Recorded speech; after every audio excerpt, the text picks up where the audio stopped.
सबसे बड़ा प्रॉब्लम यह है कि आप अपने रिजल्ट को आज कैसे देखेंगे सबसे पहले, क्योंकि CISE का जो न्यूली डेवलप्ड वेबसाइट है वह उस तरह से रिस्पॉन्ड नहीं करता है जैसा CBSE का वेबसाइट, जहां पर 40 लाख स्टूडेंट और करीब 40 लाख पेरेंट एक दिन में एक्सेस करते हैं रिजल्ट को लेकर। CISE का वेबसाइट काफ़ी छोटा और कॉरपोरेट कल्चर में बना है, तो आप अपने रिजल्ट को सबसे पहले और फास्ट एक्सेस कैसे कर सकते हैं। दो एंड आपकी काम करेंगे। एंड वन, कि आप जिस डिवाइस से एक्सेस कर रहे हैं उसको लेकर श्योर हो जाइए। ये नहीं कि कभी मोबाइल फिर लैपटॉप या अन्य डिवाइस को लेकर।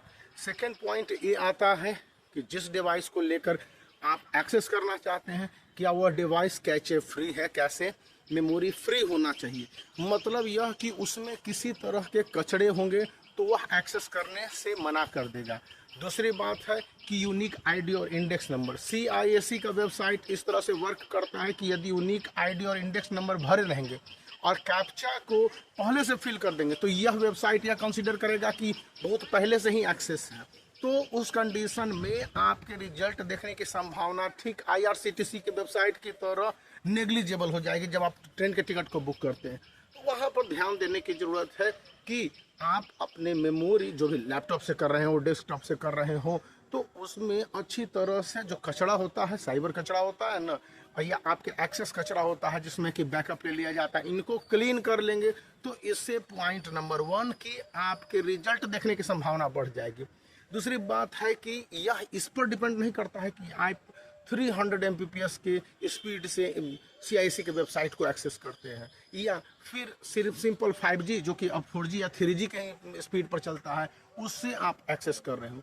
एक्सेस करने के डिवाइस के साथ साथ टाइमिंग बहुत ही इंपॉर्टेंट होती है और उस कंडीशन में स्टूडेंट को ठीक अलर्ट रहने होंगे कि रिजल्ट के पब्लिकेशन के ठीक विद इन 5 मिनट्स आप एक्सेस करेंगे, क्योंकि CISE का सर्वर स्ट्रांग भी नहीं है जो कि एक बार करीब 10 लाख और 12 लाख स्टूडेंट का एक्सेस एक्सेप्ट कर सके। आप देखे होंगे CISE ने अपने रिजल्ट का नोटिफिकेशन निकाला तो वो वेबसाइट ही नहीं खुल रहा था। तो एक रिजल्ट के नोटिफिकेशन को लेकर इतने सारे प्रॉब्लम हो सकते हैं, तो रिजल्ट देखने को लेकर क्या प्रॉब्लम होंगे। दूसरी बात है SMS से, तो SMS आज आप रिक्वेस्ट करेंगे तो कल इसके SMS आपके पास आएंगे, परसों डिलीवर हो सकते हैं।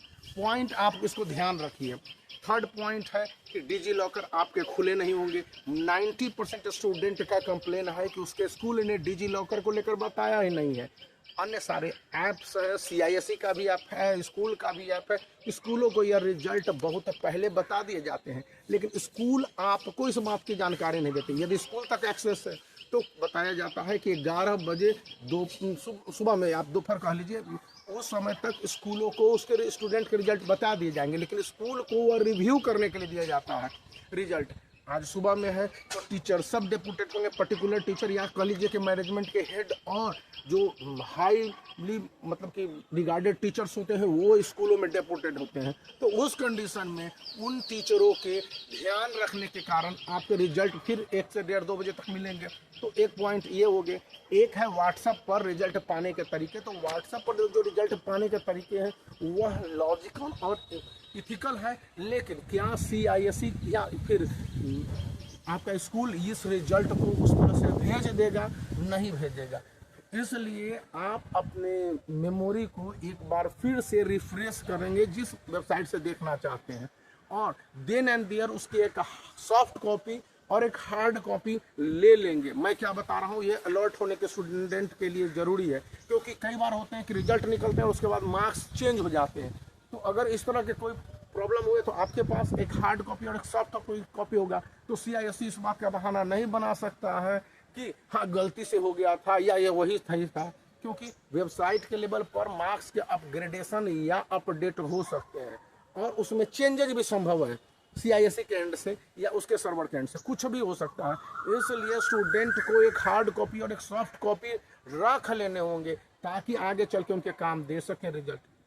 एक बार फिर कहूँगा कि आप रिजल्ट को देखने से पहले अपने डिवाइस, चाहे मोबाइल हो या टैब हो या लैपटॉप हो या डेस्कटॉप हो, इसको रीस्टार्ट कर लेंगे, इसके मेमोरी को क्लीन कर लेंगे, अन्य सारे टैब ऑप्शंस को नहीं खोल के रखेंगे। तो उसको ध्यान में रखते हुए ही आप पूरी तरह से अपने आप को क्लियर करेंगे। और यूनिक आईडी और इंडेक्स नंबर के साथ साथ कैप्चा भरने के बाद जो आप एंटर करते हैं, और मान लीजिए एक बार फेल हो गया तो दूसरी बार यूनिक आईडी और इंडेक्स नंबर वर्ड पैड पर, नोट पैड पर कहीं पर लिख के रहेंगे और कॉपी पेस्ट कर देंगे। और कैप्चा को ध्यान से कैपिटल लेटर और स्मॉल लेटर और फिर कोड का कॉम्बिनेशन होता है, उसको ध्यान से पढ़ेंगे। और 2 से ज़्यादा बार ये एरर होने पर स्टूडेंट को रिजल्ट देखने में परेशानी होती रही है, इस बात को ध्यान में रखेंगे। और आप अपने जूनियर को एक कंप्लीट कोर्स आया है इंग्लिश का ICSE के लिए, तो A1 और 2 है, तो इसको भी रिकमेंड कर सकते हैं, जिसका लिंक इस वीडियो के डिस्क्रिप्शन में है। तो बने रहिए, वीडियो को लाइक करने के साथ चैनल को शेयर कीजिए और सब्सक्राइब करना याद रखें।